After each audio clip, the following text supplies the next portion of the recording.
Algunos viejos dicen, cambió todo, se perdió todo. Otros viejos decimos, se transformó y se está transformando todo. Porque la vida y la historia, la sociedad, el sujeto, todo es construcción. Está en las raíces del IPA, está en las raíces, en los fundamentos que Grompone dio cuando creó el IPA, ¿no? La especificidad y además el lugar axial de la didáctica como organizadora de toda la carrera. Yo confío en la educación. Por algo me dediqué a la educación y sigo trabajando en educación. Yo confío en la capacidad de transformación de la educación, que por supuesto siempre es parcial, generalmente es individual, generalmente es mínima con respecto a todo lo que tenemos por delante, pero bueno, es lo que se puede desde donde estamos. No se puede ser profesor de didáctica si no se ha hecho la experiencia de ser profesor escriptor. El Instituto de Profesores Artigas no pudo y no supo, y el Sistema General de Formación Docente, generar una característica universitaria que es la del acervo. ¿Dónde están los conocimientos? ¿En la memoria? ¿En las prácticas? ¿En dónde? Los estudiantes tienen que irlo descubriendo en el ejercicio de la carrera, de la práctica y de la vida, y irse formando como personas. Y eso es cada vez más difícil, ¿no? No está todo perdido. Hay que tener esperanza, no se puede educar sin esperanza. Los primeros años del IPA los hice en el edificio que sigue intacto, no sé si funciona algo ahí, de calle Sarandí entre Misiones y Zavala. Y tuve a dos grandes profesores que guardo en mi memoria de una manera predilecta, a José Pedro Díaz y a Mercedes Ramírez. De ellos aprendí mucho. Ahora, debo hacer estas precisiones. Era otra forma de la didáctica, porque sabido es que, bueno, acá hay una profesora de didáctica en ejercicio, que la didáctica es una disciplina emergente, sobre todo en los últimos 40 o 50 años, digamos, y en permanente construcción, y que ha tenido una superabundancia de producción bibliográfica y demás. Yo soy un poco anterior a ese periodo. Yo soy docente concursado, no egresado. De manera pues que ingresé por concurso de oposición y méritos.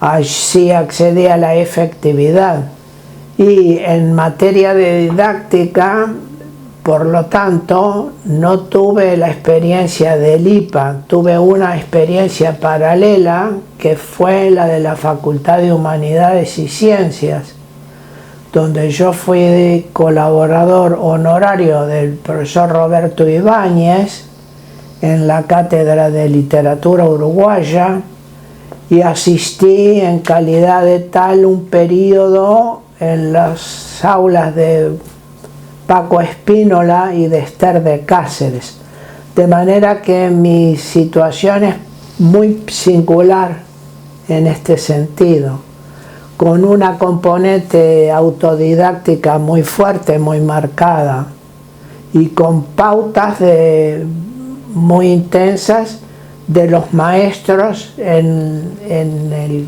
medio siglo XX, en los comienzos del medio siglo XX, cuyas figuras tenían un papel y una fuerza rectora muy importante. Al poco tiempo de haber ingresado al instituto, Zácate intervinieron en el instituto.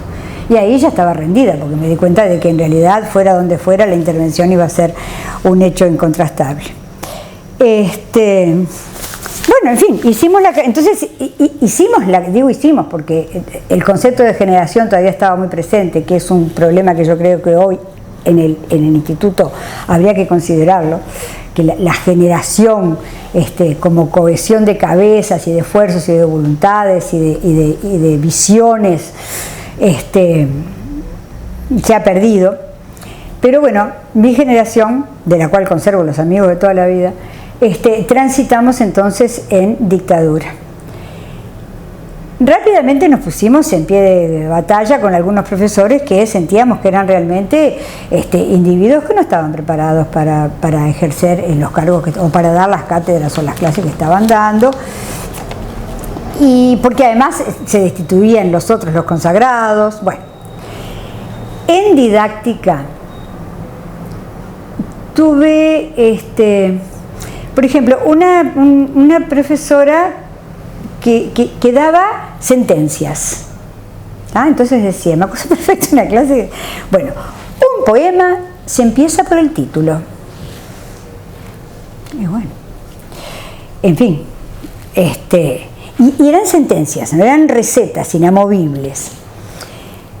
Yo no sé si podríamos decir que era una orientación didáctica de la época o si era una orientación didáctico-ideológica de las personas que estaban en ese momento trabajando en esos cargos. Cursé en un periodo convulso porque yo entré en el IPA en el 69, el concurso fue en el 69 y egresé en el 74, por lo tanto el golpe de Estado nos agarró adentro del IPA y entonces cambiamos de sede.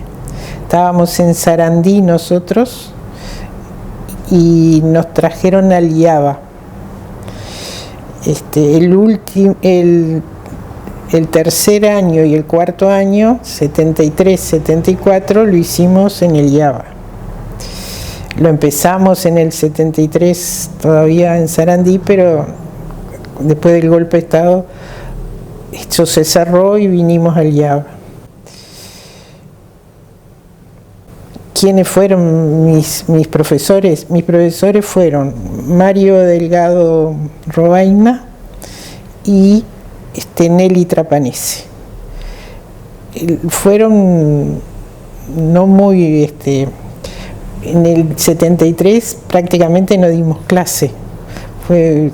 Nos suspendieron las clases, no se dio y sobre fin de año dimos unos cursos intensivos y que nos permitieron dar examen. Entonces, clases de didáctica en el 73 no tuvimos. Fue muy convulso, fue complejo. Después nos enteramos que a nosotros nos decían generación maldita porque en realidad decían que no sabían lo que pensábamos. Si apoyábamos, si no apoyábamos, qué pasaba. Y bueno, y después los filtros los hicieron para entrar a trabajar. Bueno, la influencia de la dictadura cívico-militar fue decisoria e indiscutible. Seres perseguidos, si estaban aparentemente libres, pero perseguidos, seguidos, espiados, bichados continuamente, sospechados, puestos en tela de juicio, terminaron de hacer el resto. Las cesantías, las destituciones, las prisiones y el relevamiento de ellos por otros reclutados según criterios políticos flagrantes y de la peor flagrancia, trajeron un trastrocamiento al interior de los establecimientos radical. Y fue un factor de perturbación enorme adentro del IPA, tremendo. ¿Quiénes fueron mis profesores de metodología? Recuerdo solo a Felicia Salazar. Estaba Magda Olivieri, pero no podía ser mi profesora porque era mi tía. Entonces, ¿quién me dio clase de metodología, que era una vez por mes, según lo que leí en la expresión del certificado de estudio? No recuerdo. No recuerdo reflexión teórica, no recuerdo compartir con colegas. Sí recuerdo algo de el impulso intuitivo, la búsqueda, y todo muy centrado en los conocimientos, en lo que hoy se llaman contenidos, mal dichos. Era eso. Y un poco que la evaluación, la valoración de tu desempeño venía por el lado de tus conocimientos, más allá de la forma de transmitir o de enseñar. Estábamos en los epígonos del plan 41, porque no, fíjense que el plan siguiente fue el 76, yo ya estaba fuera, había egresado del IPA, estaba echada, así que no estaba ahí. Quiere decir que todavía aquellas poblaciones de los bachilleratos, que no le decíamos bachilleratos, le decíamos preparatorios, y hasta de los terceros liceales, eran poblaciones muy seleccionadas. Era ese 17-18% que en el año 67 iba a primero de liceo. Ustedes piensen que en el 67 solo el 17% del universo de 12 iba al liceo. ¿En qué nos insistían? En que teníamos que formarnos en el contenido que estábamos trabajando, es decir, teníamos que leer mucho sobre el autor. Entonces, pasaba por ese lado. Tenés que dar Voltaire, bueno, lee mucho sobre Voltaire, lee mucho sobre la época, lee sobre el contexto.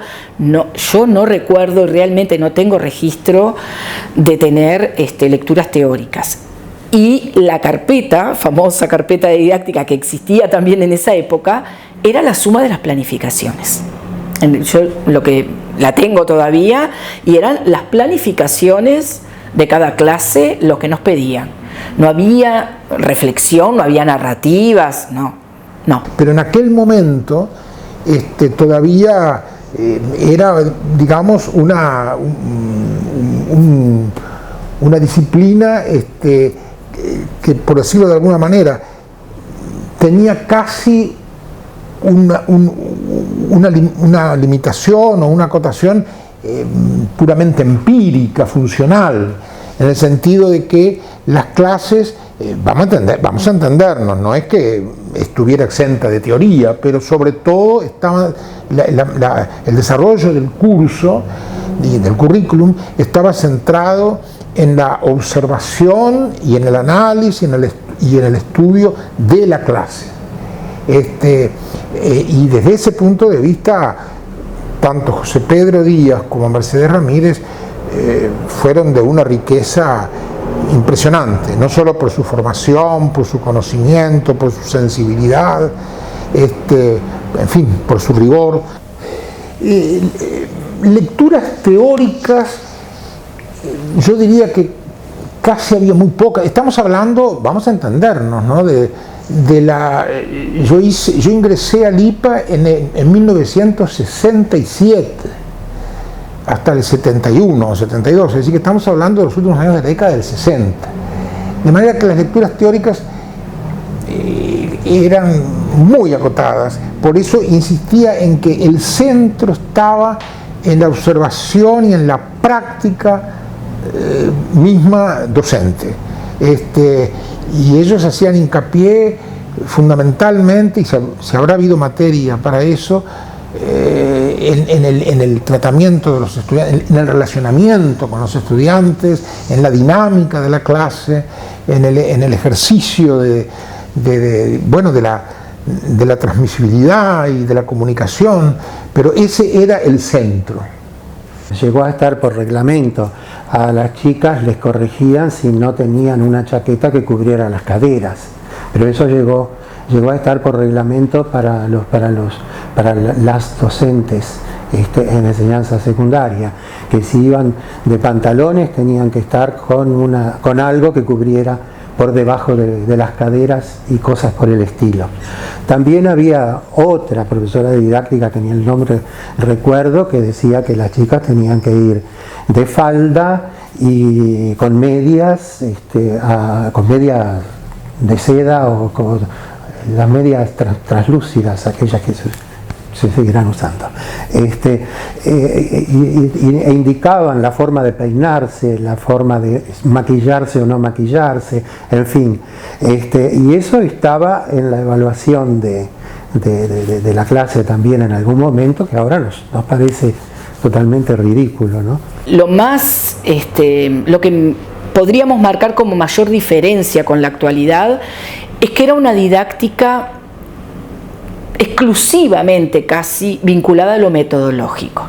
Es decir, lo que yo recuerdo, además de mis clases teóricas, que es poco, recuerdo mucho más de las prácticas, sí, recuerdo perfecto las clases con Gustavo Martínez, con Roger Mirza. De la didáctica teórica recuerdo menos, pero lo que recuerdo tiene que ver con cómo se trabaja un texto. Es decir, nosotros dábamos la clase, una daba la clase y las demás hacíamos el comentario de, bueno, cómo trabajar un texto lírico, cómo trabajar la narrativa, cómo usar el pizarrón, pero es eso, ¿no? Cómo implementar una estrategia o una metodología para trabajar un texto. Y creo que, por suerte, la didáctica se ha ido enriqueciendo y es mucho más que eso. Yo llegué a la didáctica del IPA con la única acreditación, que no hay acreditaciones para didáctica. Didáctica según la matriz del IPA Plan 86, que en mi perspectiva fue el mejor de todos los planes del IPA, creo que el que hicieron ustedes, el mejor, y sigue siendo el mejor, el más integrado, el más erudito, el mejor formado, todo el mejor. Esa didáctica que se fue generando en la práctica no tiene base académica, cero. Es un campo en deuda, en formación, ni siquiera en formación porque no se ha formado. El campo de la didáctica, el campo académico de la didáctica está en blanco. Hay algunas líneas por allí, líneas por acá, pero no hay nada. Por lo tanto, va por el camino de la práctica y a mí me acreditó conmigo misma el haber tenido decenas de practicantes. Payares, se puede acordar, porque un día me dijo, te voy a mandar un practicante. Y dije, ¿qué tengo que hacer yo? Nada, me dijo, tenés que dar clase y pasar la antorcha, que quedó hasta en un titulito de un artículo. De esa didáctica que yo cursé, al momento en el que yo empecé a trabajar como profesora de didáctica, hubo un golpe importante y un cambio de paradigma, porque en el medio surgió, por suerte, para mi gusto, la pedagogía y la didáctica crítica, ¿no? Es decir, entonces era imposible repetir modelos porque se nos dio vuelta, ¿no? Se enriqueció muchísimo el panorama. Siempre trabajé, porque lo fui elaborando con mis maestros en humanidades y por mi reflexión, bajo el principio permanente del trabajo con una doble epistemología, sin la cual no hay didáctica valedera. La epistemología del campo de pertenencia, la literatura, la lengua, la historia, el que fuere, y la epistemología del saber hacer en el aula con ese campo de conocimiento. Yo creo que una de las cosas más importantes era tratar de validar la presencia de la literatura en la currícula de secundaria, pero validarla conceptualmente con los chiquilines, para que esa pregunta característica de los estudiantes, si es esto, ¿para qué me sirve?, no los descalzara y fuera al contrario el argumento desde el cual poder trabajar en el muchacho las virtudes, las razones, las positividades de trabajar la literatura. El problema es que muchas veces, yo recuerdo haberme hecho esa pregunta montones de veces y recuerdo también haber quedado descalzada cuando un gurí me la hacía, ¿ah? Entonces eso me parecía que era importante, correr un poco el foco de yo vengo a enseñar literatura, sino sobre todo por qué y para qué la literatura en secundaria, por qué en tercero, por qué en cuarto, por qué en quinto, por qué, para qué, cuál es el propósito. En mi rol de profesor de didáctica, en 15 años fue variando mi visión. Una porque la experiencia me lo iba diciendo, otra porque en 15 años también cambiaban las condiciones, ¿no? Y además tengo que distinguir lo que hacía en Montevideo y lo que hacía en el interior del país. En principio, el principio básico era, bueno, al comienzo del curso, presentar el curso y presentar como objetivos los que estaban en el programa oficial, que no eran muchos, y los contenidos, que tampoco eran muchos, y rondaban en torno a la didáctica y metodología, se usaban los dos términos, didáctica y metodología, de los géneros literarios. Y los géneros literarios podían ser un esqueleto, ¿no?, de la planificación que uno hiciera. Pero para mí, para los colegas con los que conversábamos, planificábamos juntos a veces, era insuficiente. Y para mí era sustancial tener un conocimiento de qué alumnado tenía cada año y en cada subgrupo, ¿no? Entonces, los contenidos y los objetivos se iban llenando de significación durante el año según el diagnóstico que yo obtenía a través de la primera visita. Yo hacía una primera visita diagnóstica. La otra cosa que me parecía fundamental y que la trabajábamos bastante era cómo conectar el adentro del aula con el afuera. Es decir, cómo validar en el hoy, no en términos generales o relativamente teóricos como estábamos diciendo recién, ¿no?, en el hoy de la clase. Es decir, cómo hacer que esa clase tenga interés para el muchacho que está allí.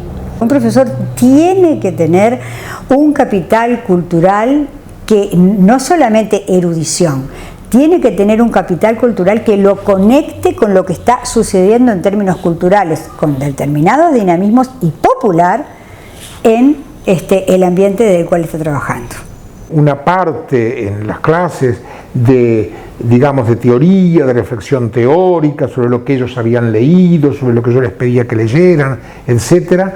Y la otra parte, casi diría, para ser bien justo, en que la balanza, el plato de la balanza pesaba más, era la reflexión de la clase como trabajo de campo, ¿no? La clase, la observación de la clase, el ida y vuelta, la reflexión a la luz de esa teoría y de todo eso que se reflexionaba, hasta dónde se había sido fiel en la consecución de la clase, hasta dónde no, qué había fallado, etc. Yo traté de que eso fuera así. Reitero, para terminar esto, que sí, creo que tal vez tributo de la época, no sé si para bien o para mal, visto desde ahora, pero siento que yo trataba de darle más peso al ejercicio de clase. Bueno, hubo sí cierta influencia de las corrientes estructuralistas, después de la semiología, después de algunas tendencias venidas de la gramatología,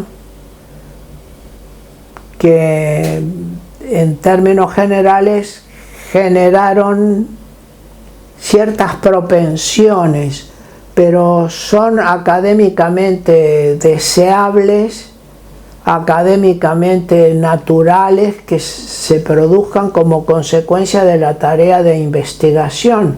Por eso no hay didáctica si no hay investigación y si no hay también extensión de la didáctica, que significa un contacto y un trabajo con cierta mancomunión con los otros pares fuera del campo de específico, ¿verdad? Entonces,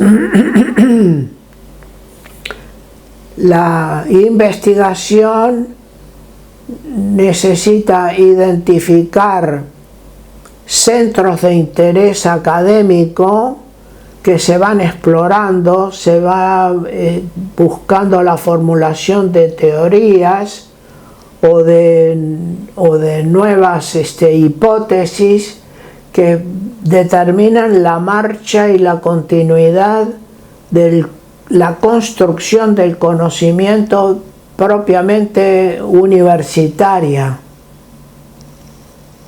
o terciaria en términos generales. Me di cuenta y fue uno de los motivos que me llevó a jubilarme, que las generaciones jóvenes manejaban la informática de una manera tan buena, que si las TICs no se incorporaban, perdíamos el alumnado. De eso estaba absolutamente convencida. Siempre pensé que cuando los alumnos tuvieran profesores que fueran que hubieran nacido con la misma, también fueran auténticamente digitales, bueno, iban a mejorar el vínculo, porque nosotros estábamos planteando una realidad que a ellos les costaba, porque el pensamiento es distinto, ha cambiado. Nosotros teníamos un pensamiento lineal y ellos no tienen un pensamiento lineal. Y no quiere decir que esté bien o esté mal, es distinto.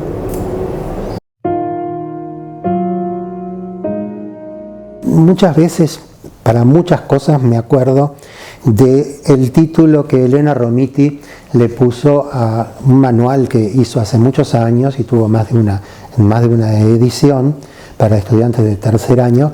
¿Cómo es tu isla?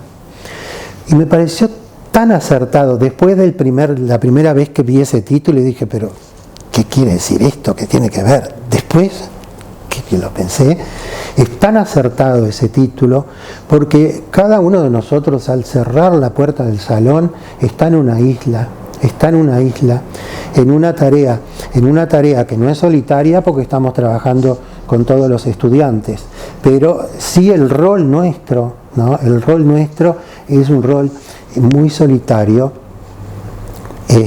Incluso cuando preparamos las clases, cuando corregimos escritos, un montón de cosas.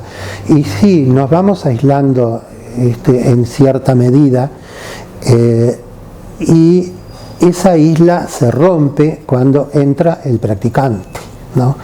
Y hay que lograr que el profesor adscriptor, sobre todo cuando toma practicante por primera vez, no sienta que entra un intruso, sino que entra alguien que pasa a ser parte de un equipo, ¿no? En un rol intermedio, pero sobre todo el rol docente, que parece mentira, pero no todo el mundo lo entendía. Lo primero era sembrar el principio y la obligación de una interacción franca, leal y fecunda, porque es una de las más importantes formas de aprendizaje que tenemos los docentes. La interacción con nuestros pares, no en un mero intercambio, sino en ese proceso de apropiación en otra instancia similar, aunque más rica y más profunda y compleja de la que referí hace un momento. Así que el practicante con el docente en una interacción continua, en una actitud de recepción y de atenta vigilancia de los propios procesos. El vínculo con los adscriptores, bueno, ha sido digamos, diverso. Hay una ventaja, que yo me conocía con casi todos los profesores adscriptores, o porque habían sido contemporáneos en el IPA, o porque habíamos participado de jornadas, en fin, era raro que no me conociera con alguno de los adscriptores, y eso abría mucho las puertas. Pero siempre yo fui profesor adscriptor antes de ser profesor de didáctica. Me hubiera gustado ser más tiempo profesor adscriptor, pero claro, al empezar a ser profesor de didáctica, caía nuestra condición por ética, ¿no? No es que hubiera una prohibición, pero nos parecía que no correspondía. Fue una decisión que tomamos los profesores de didáctica de nuestra generación. El ascriptor es el apoyo del estudiante y es muy formativo. Yo siempre le di la derecha al profesor ascriptor, siempre, porque me parece que es el que está al día a día, al que le hacen las consultas. A mí rara vez me llamaba un chiquilín para decirme: Patricia, mira, no sé qué hacer con esto. Lo resolvía con el ascriptor. El profesor de literatura está enseñando a pensar. Todos enseñamos a pensar, todos los educadores enseñamos a pensar desde una perspectiva profesional. Todo el mundo te enseña, hasta el guarda del ómnibus te enseña a pensar, pero desde una perspectiva profesional, porque nosotros somos profesionales de la educación. El profesor en realidad enseña. Y el profesor de literatura tiene un peso particular, por eso es tan importante también defender la especificidad de la didáctica de la literatura. Porque la conciencia de qué función tiene el lenguaje en el crecimiento y en la individuación del muchacho es fundamental, ¿verdad? Entonces muchas veces se dice, bueno, te enseñan palabras, aprendes. No es un problema semántico, no pasa por ahí. Es decir, no se puede pensar si no hay palabras. Para poder usar las palabras hay que saber lo que significan y hay que saber cuál es su potencial conceptual en el sentido que sea. Y solo a través de ese camino es posible expresarse. Y solo a través de expresarse una persona se solidifica a sí misma como persona, se construye a sí mismo como un individuo que interactúa con el resto del mundo. Entonces la función del profesor de literatura en ese sentido es muy importante. La sola creación de APLU fue una defensa rotunda a la asignatura, una asociación que además en la convocatoria que se hizo para la Asamblea Constituyente estaba representado el país, no lo podíamos creer nosotros mismos, ahí ya nos conocimos, los que más recuerdo son los colegas de Salto. Si yo tuviera que pensar ahora cuál es la impronta que dejé, porque ya terminé, yo creo que hay dos cosas fundamentales que son las que yo rescataría. La primera y fundamental es que me parece que los chiquilines, los practicantes, tienen que todo el tiempo incorporar el concepto de que ser profesor significa optar continuamente, es decir, estamos todo el tiempo eligiendo. Entonces, para mí es fundamental, y eso he tratado de trabajar con los muchachos, que esas opciones siempre tienen que ser fundamentadas. Es decir, que uno no puede elegir porque sí. Uno no puede optar por algo porque le fue bien a un profesor y entonces me traigo la receta y la aplico. Yo creo que ustedes son mejores que nosotros. No tengo dudas de eso. Creo que están más formados, creo que miran las dos cosas, contenidos y metodología. Creo que sí. Yo creo que es mejor. Y creo que también esa dicotomía inicial de IPA-SERP se ha ido limando y perdiendo, y lo cual me alegra.